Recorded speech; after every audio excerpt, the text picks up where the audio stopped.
السلام عليكم ورحمة الله وبركاته. إلى أعز وأغلى المشاهدين، حبينا أن نشارككم أبيات شعرية قالتها الشاعرة العراقية حنوش الحسيني عن اليمن. قالت فيها: يا طير سلم لي على كل مجروح، واملأ فؤاده بالهنا والسعادة. يا طير لو مريت في دم مسفوح، وقف وبلغ صاحبه الشهادة. ومن جرحني قل له اليوم مسموح، إلا الوطن ما بشيل جرحه عيادة. شعب اليمن أغلى من القلب والروح، ومحبته سادس فروض العبادة. عيني ونظر عيني تستاهلون.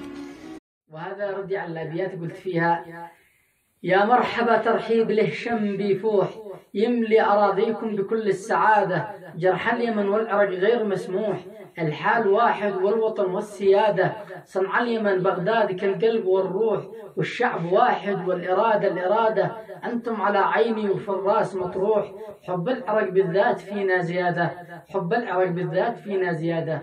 سلامتكم.